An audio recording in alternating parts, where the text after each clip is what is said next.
Hi guys. Well, I'm going to be leading you through events. However, as of September the 9th, this article written by one brother Alexis Bugnolo. I'm going to coordinate it with what we know and the events as they unfolded in 2013. So bear with me and remember that the link for Vatican III, the document Yah presented to Benedict, and the apostolic letter that he wrote in March of 2013 announcing to the world that the Christ is indeed back in Yahweh-Jesus by Golightly-Marshall. I want you to get very excited and add fuel to the fire by contacting Brother Alexis Bugnolo and alerting people to what Yahweh has been saying from the beginning. Benedict is still the Pope because Yahweh, did not accept his resignation. That was the content of the communications with Benedict. So let's take a look at what Alexis Bugnolo is saying. The Vatican has now accepted that Bergoglio is an anti-pope. Rome, September 9th. Now we are recording this on 9/11, September the 11th, Australia time, 2019, from Tugum, the home of the Christ in Australia. The Vatican has conceded that Jorge Mario Bergoglio is an anti-pope. The concession came tacitly as of Saturday when, after 90 days since the publication of the news that Pope Benedict had accepted the arguments which demonstrated his resignation was invalid, the Vatican took no action to discount the report. The report was public knowledge at Rome, since it was 4 times accessed by computers at the Vatican, some of which were in the offices of the Secretary of State. In response, that office requested the Corriere della Sera to interview Pope Benedict in an attempt to get him to withdraw his tacit acceptance, with the admission on his part that the Pope is one, he is Francis. The interview, having failed to extract those words from Benedict during an exchange of photographs in the Vatican gardens in the 3rd week of June, or thereabouts. The interview never gave a time or place which was specific. The Vatican press office put out a teaser the day before its publication in the Marxist newspaper, claiming Benedict had said those words. Veri Catholici, the international association, discounted the report on Friday after acquiring a copy of the Corriere della Sera's actual printed interview, as reported here. LifeSite News, which initially reported the false assertions of the Vatican press office, took back the claim a week later in a full article on July the 4th, 2019. Very Catholic also publicly asked LifeSite News to investigate the why of it.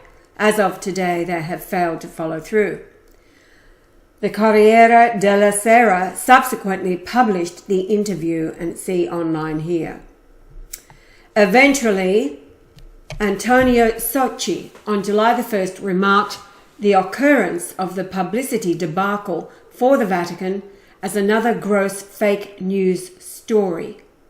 But the import of the event was ignored, namely that the Vatican was attempting to discount the report from Rome of the tacit acceptance. To which I say, is everyone brain dead at Rome? Can you not put on your thinking cap and do some reasoning like this? The Vatican press agency risks its entire reputation by making a false claim about what Benedict had said. Corriere della Sera was asked by the Vatican's Secretary of State to attempt to extract such a statement from Pope Benedict. Pope Benedict refused to make such a statement. Pope Benedict had thus publicly reaffirmed he would not discount the assertion of the From Rome blogger. Therefore, Benedict is aware his resignation was not canonically valid. Therefore, Benedict is aware that he is still the only true Pope and Vicar of Christ. And with that, I'll say hello from the get-go in their communications. Yahweh, I do not accept your resignation. You are still the Pope. This writer says, now that 92 days have passed, the Vatican, not having discounted anything of the above, has conceded that Bergoglio is not the Pope, but at the same time allow him to keep pretending to be the Pope. But a pretender to the throne of St. Peter is an anti-Pope. Therefore, the Vatican has conceded that Bergoglio is an anti-Pope. By the way, for the record, the Vatican Secretary of State had already conceded that Benedict is the Pope, and see the report here. And the Vatican has known the resignation was invalid since March 2013, when they tried to cover it up, and see the report here. For the complete canonical demonstration of the invalidity of Pope Benedict's resignation, see, and we'll go there. For the love of Jesus Christ, therefore, please spread the news to the whole Catholic world. Well, we have been since March of 2013. Let's take a look at these reports where they say click here. Let's see what this one opens up as.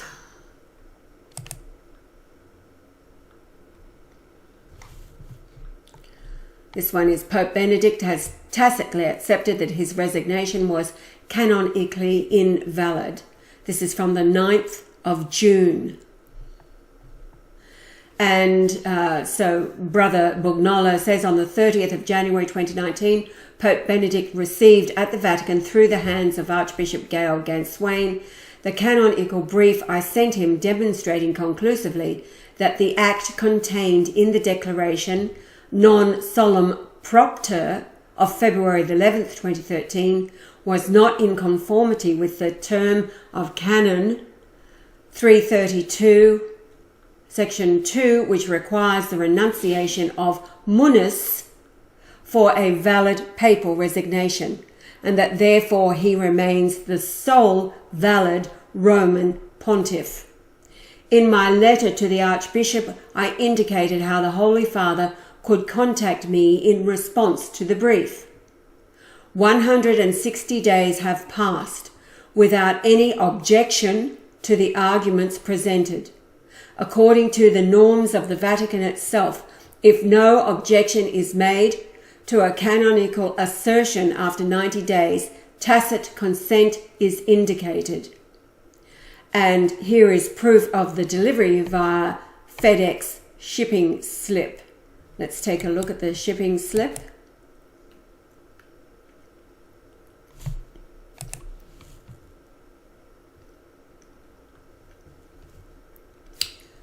Right, here is the history.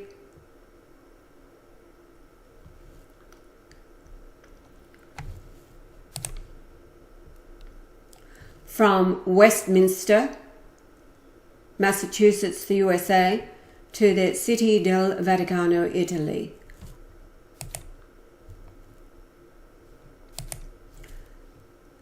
So it, let's see if we can, delivered 12:02 p.m. on the 30th of January 2019. Be interesting. I'll get Yah to do the stars over the Vatican at that time. See what it has to say. So he received it. Let's go back and look at what else. Here is the text which I sent in PDF.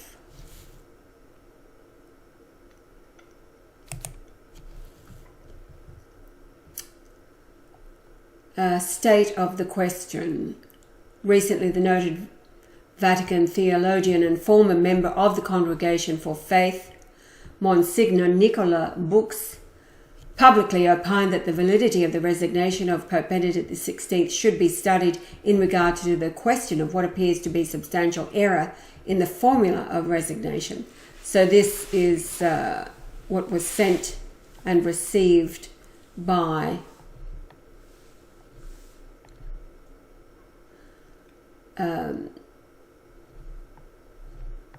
Pope Benedict through Gail Ganswain. Right. Now, the point of it all is that he resigned as the active ministry, but not the office.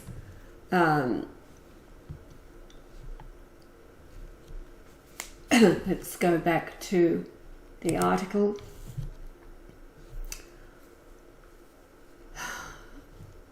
Let's see here, the interview.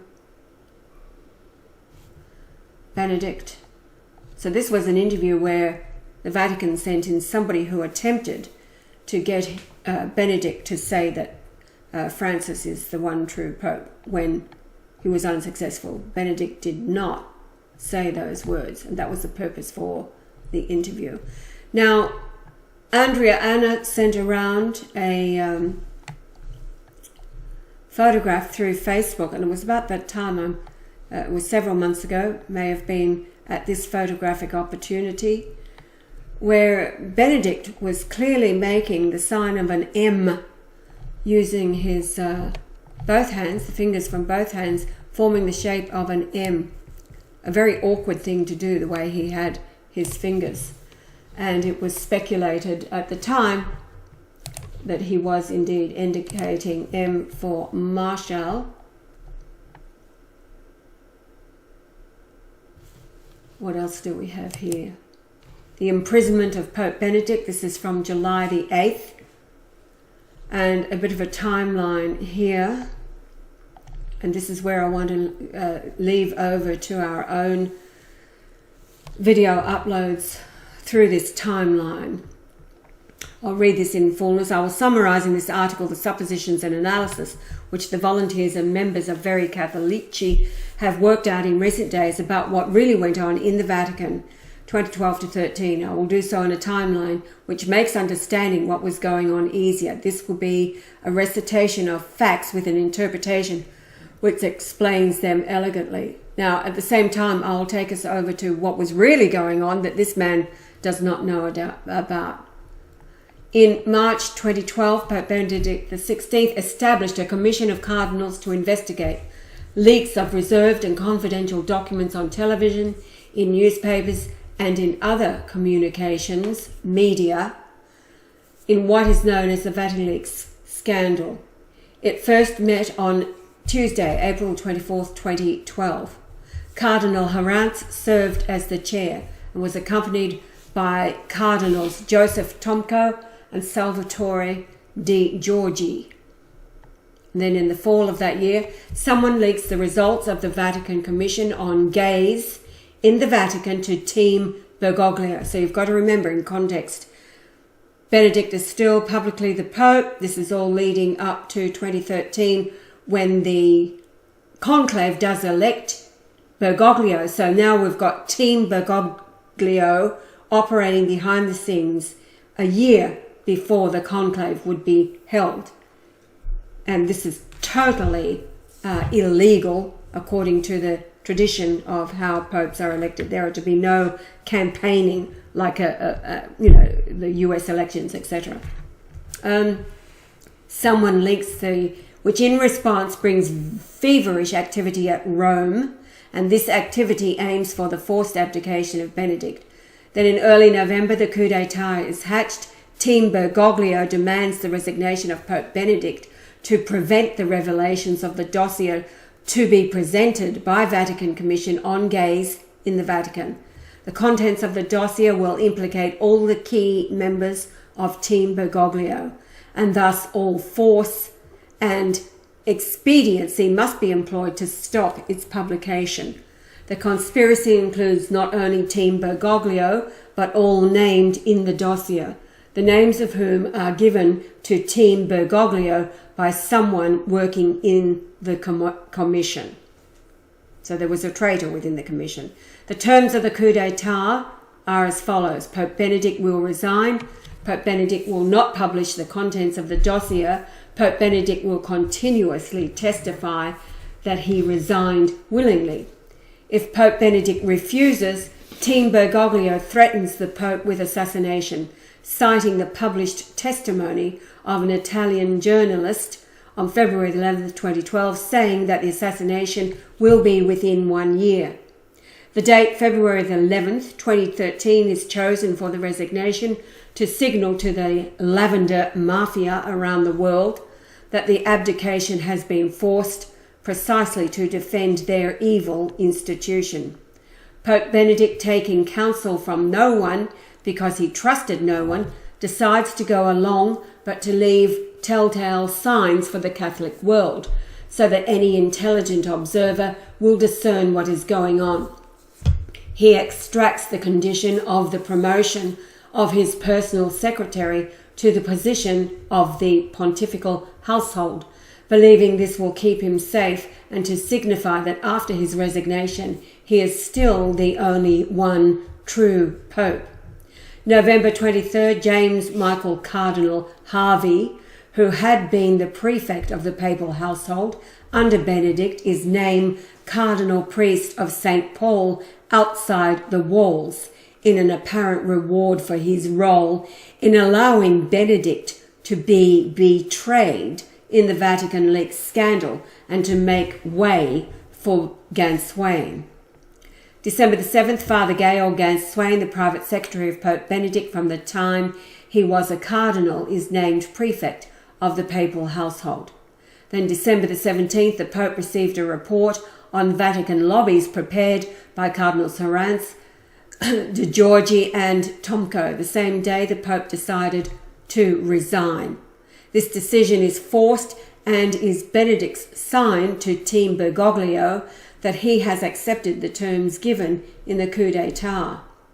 2013, January the 6th, the Feast of the Epiphany, Father Ganswain is ordained Archbishop of Urbs Salvia. He becomes the only holder of the office of prefect of the papal household to ever enjoy the dignity of an archbishop. Another papal sign that the renunciation would be invalid and that Benedict would retain the true dignity of pope. The choice of the titular see, Urbs Salvia, which was a centre of the imperial cult of Augustus, Pontifex Maximus, is another sign to the Catholic world that Benedict's resignation would be invalid, as the prefect will care for the Pontifex Maximus. And in brackets, that Bergoglio does not have an officer of the papal household caring for him is another sign he is not pope. February the 11th, 2013, you will all remember this being the day of the lightning strike, twice at 5:55 p.m. after Benedict had announced his retirement. Pope Benedict XVI, his capacity as Bishop of Rome and successor of St. Peter, renounces the ministry which he received at the hands of the cardinals and calls for a conclave to elect a new supreme pontiff. The alternate use of titles successor of St. Peter for himself and supreme pontiff for the one who would follow him is another sign to the Catholic world of the coup d'etat and forced resignation. But in his act of resignation, in resigning the ministerium, not the munus, he makes his resignation canonically invalid and sends a big canonical message to the Church warning them of what is going on. He also includes several errors in Latin in the text as written and as spoken to show that he's being coerced and not acted freely. Upon Benedict's finishing the reading of Non Solum Propter, Cardinal Sardano, a chief conspirator in the coup d'etat, stands up and shouts, "This takes us as a surprise, like a bolt of lightning from heaven." He then orders all in the Vatican to say nothing about what the act of Pope Benedict means, because he notices that the renunciation is of ministerium, not munus, as agreed. Not wanting to show that he is a member of the coup, he refrains from saying Benedict resigns. He orders Father Lombardi to speak with journalists and find one who thinks it means he abdicated. Having found Giovanna Ciri, Lombardi gives her to go ahead to spread the fake news. And after the journalists of the world, prepared by Team Bergoglio, make it a fact, the Vatican press office confirms the fake news in the operation. This is the Marxist tactic of using hearsay to repress truth. This hearsay is now the unquestionable dogma of the Lavender Mafia worldwide, the sign that priests, bishops and cardinals, as well as laymen, will not question it is a tangible proof of their adhesion to the coup d'etat or beguilement by it. February the 28th, Pope Benedict, alarmed that no one has understood the signs he has given, gives his final address spelling out explicitly that he has resigned the active ministry, not the munus, in a last desperate attempt to stop the forced resignation. The lack of response from any cardinal leads Benedict to believe that he has no friends among them and that they too are part of the Lavender Mafia. He flies to Castel Gandolfo, where he hopes to be rescued by Catholic forces who recognize his resignation is invalid. Now, I will say here, because it was March the 11th, 2013, so 11 days after he flew to Castel Gandolfo, he began his historic communications with Salvator Mundi, the returned Lord Jesus Christ, in Brian Leonard Golightly-Marshall, Yahweh-Jesus. However, on March the 19th, the feast of St. Joseph, Protector of the Church, at the papal inauguration of Pope Francis, Cardinal Tomko, a member of the Commission on Gay Activity in the Vatican, was one of the 6 cardinals who made the public act of obedience on behalf of the College of Cardinals to the new Pope at his papal inauguration. In an act of obvious agreement to the coup d'etat, a sign perhaps that he was the one who leaked information of the investigation to Team Bergoglio in the late summer of 2012. The date of March 19th was chosen to indicate to the Lavender Mafia that the coup had protected their evil institution. Then on March the 23rd, Bergoglio warned that Benedict's residence at Castel Gandolfo may be to escape the terms of the coup d'etat, meets with him there and orders his return to the Vatican as a prisoner. Now here they don't have a clue. It was March the 23rd that Pope Benedict told Bergoglio that he had been communicating with the returned Christ. The white envelope that you saw on top of the white box in that meeting, and we were sent by Georg Ganswain a photograph taken of them. It was Benedict enthusiastically telling Bergoglio that he has met the Christ. The Christ is back. Naively, Benedict thought that Francis would be as overjoyed as he was. But Francis, of course, the Antichrist, anti-Pope, just says, "He is certainly not the Christ." And then his exclamation over being handed the restoration of the church being Vatican III, written by Yahweh. This is what went on. And it was only later, you see, when we got to Castel Gandolfo on April the 28th, we were told by a local artisan, the one who painted Yahweh's image, that was to be a gift for Benedict. It didn't come about, but you'll see it later as I switch over to the tab. She told us that Benedict was to be there until May the 12th. However, it was May the 2nd that he was flown out unexpectedly.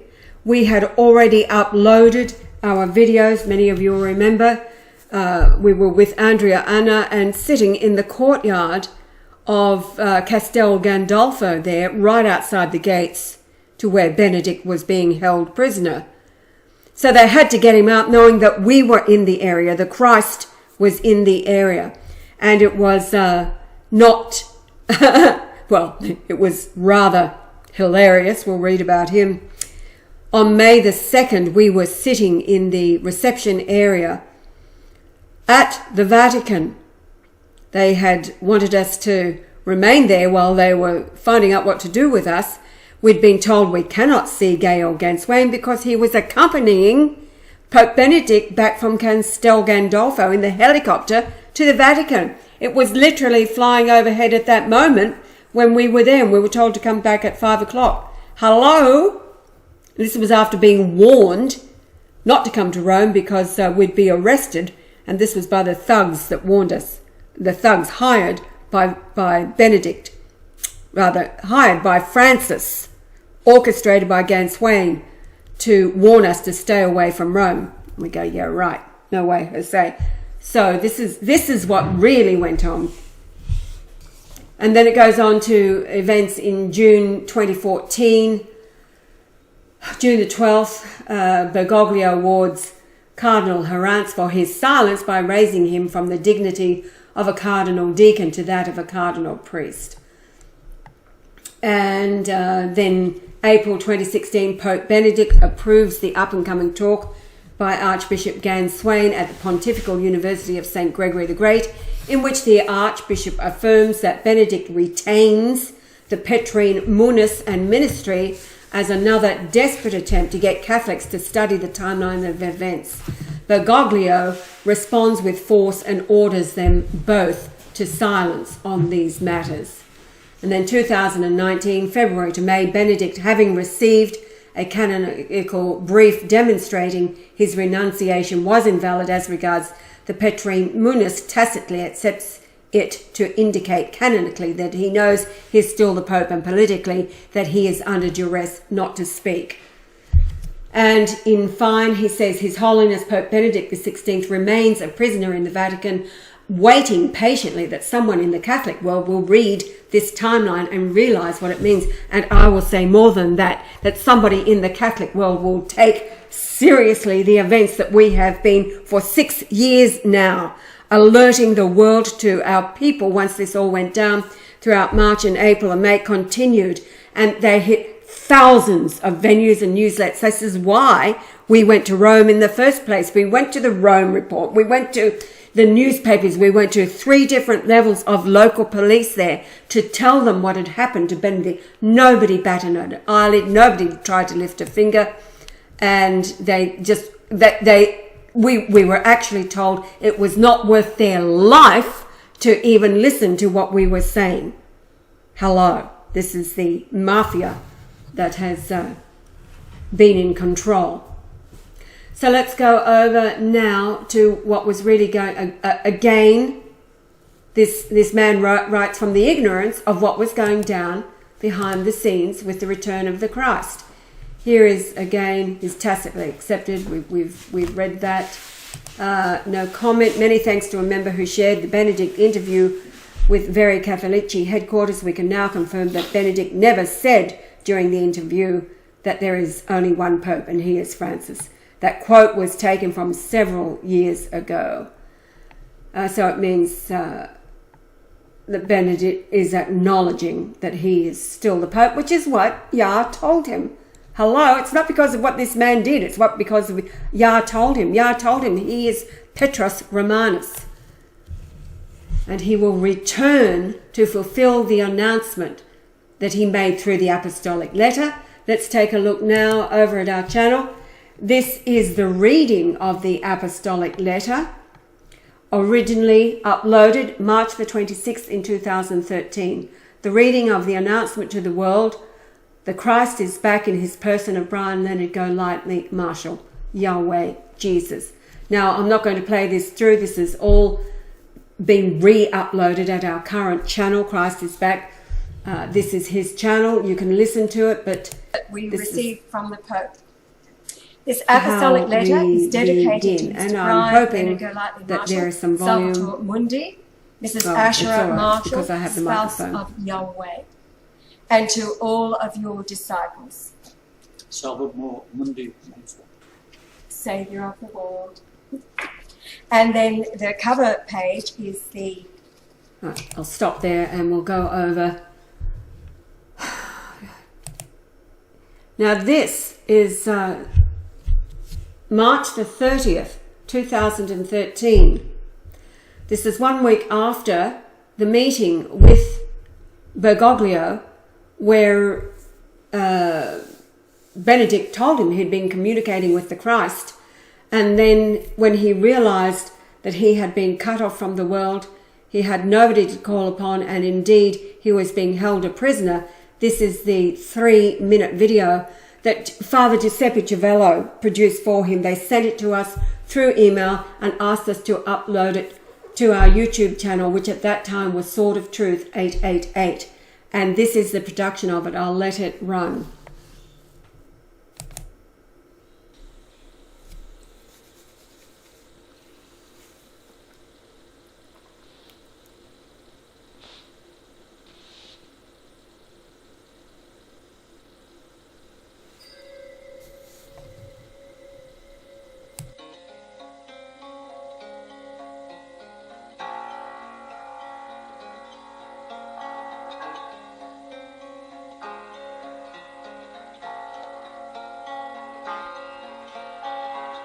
Today I threw away my pills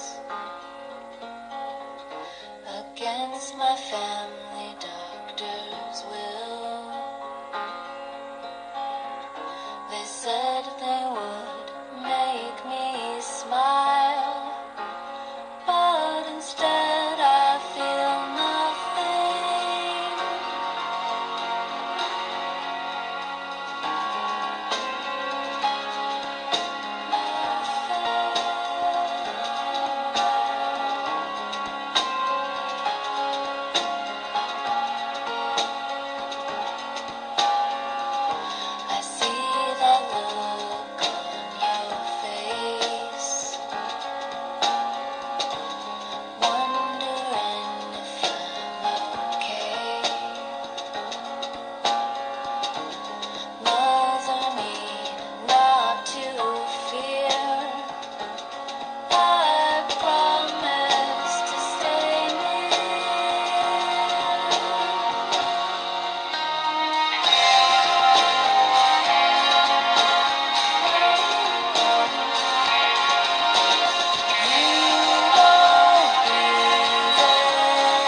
Right, now let's go over to another.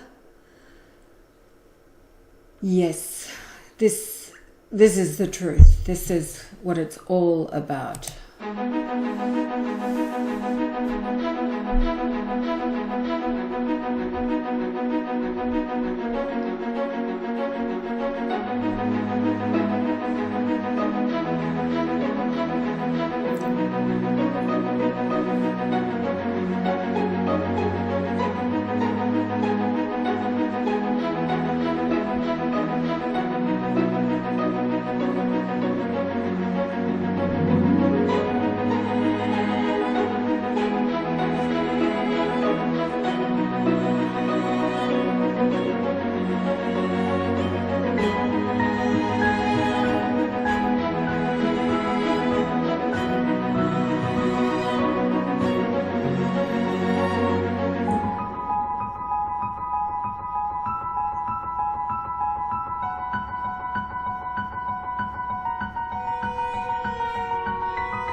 I'll stop there.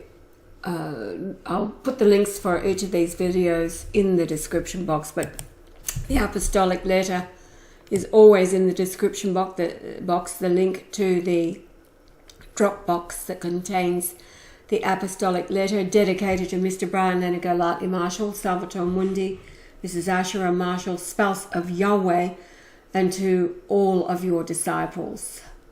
And then the contents of the letter. And under part 3, the highlights of the meeting with His Holiness Pope Francis, and then Francis's response to Mr. Brian Marshall's claim. But it's an 11-page document. The most important document in all history is this particular document, announcing to the world the Christ returned and who his personage is this day. Pope Benedict did and is still risking his life, even though he's behind the walls of the Vatican, but he is protected by Yah's holy angels. And now is the time, coming down to February the 8th next year. It's like the D-Day. So we can continue to do our part, all of us, by, again, sending these links far and wide throughout the Muslim community, and Christians themselves, for the most part, they've become anti-Christ because they've become Jews. That's it in a nutshell. However, where you are led, please post this link and just know that this is what Yahweh has been saying all along. Let's go to Vatican III. This is the document Vatican III, the 49 canons, since it's all about canon number 332, section 2, that the brother Bugnolo was writing about. Good morning, Holy Father. I have looked at Vatican II, and based on my observations, the following are my thoughts. I understand the efforts and many minds involved, so I'll keep it simple. Hello, the KISS principle. The reorganized church must reflect my intentions and is not an election. And you can see the time where it was sent to Pope Benedict. It was March the 13th, 2013. And it was 6:08:41 a.m. Australian time, which and Rome is 8 hours behind us. So it was still 10:28 on the 12th of March, 3:12. So before Francis walked out of the conclave in the evening, Rome time of March the 13th, Benedict had this in his hand from the Lord Jesus Christ.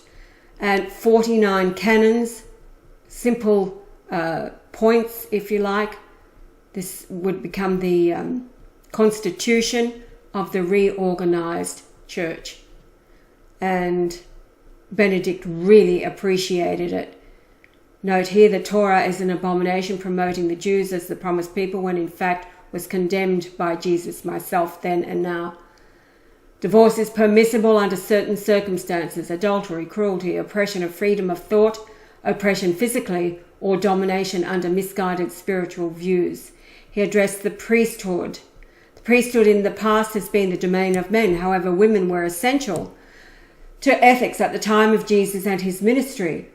There shall be no limitation on the participation of women in the church who are equally qualified and who elect to be ministers to women and children of the congregation, and can preach from the pulpits to both men, women, and children. And it touches upon homosexuality and the abuse of children, etc. There is no give for either one of them. It addresses everything that here is: the Mother Church must rebuild telecommunication to address world and local events that are presently owned and dominated by the Zionists, intent on demoralizing and desensitizing the children into a demonic possession.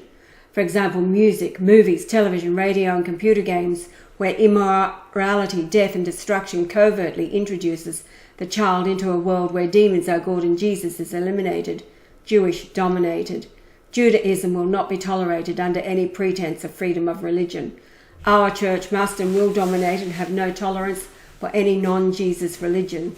rule with a rod of iron, and it talks about the first 5 books of the Bible, diverting truth covertly by the Talmud, the Babylonian, Galilean Mishnah. Sin, the priesthood is an advisor. One's body is the tabernacle of God. The Eucharist, the cup of wine representing the blood of Christ. Education of children, the Lord's Prayer. Children of God will be educated by the Holy Mother in all things. And dictated by Mother Mary to her son Jesus when I was a child. There will be no circumcision, no vaccinations. And the Holy Ghost is the resurrected soul Yahweh, worn as a holy garment over the flesh body of the returned soul through reincarnation into the genetic line of kings, etc., etc. With the deepest respect, Yah finishes, to you, Holy Father, from Christ. And this is the statue that Benedict commissioned. So I'll leave this here, but this is extremely important for all of you to just grasp what's going on right now as these events unfold. And yeah, it is exciting. We're coming back with more, the continuing PowerPoint, an in-depth study into Shakespeare himself and the Muslim community, whom Yah finds to be more Christian than Christians themselves these days.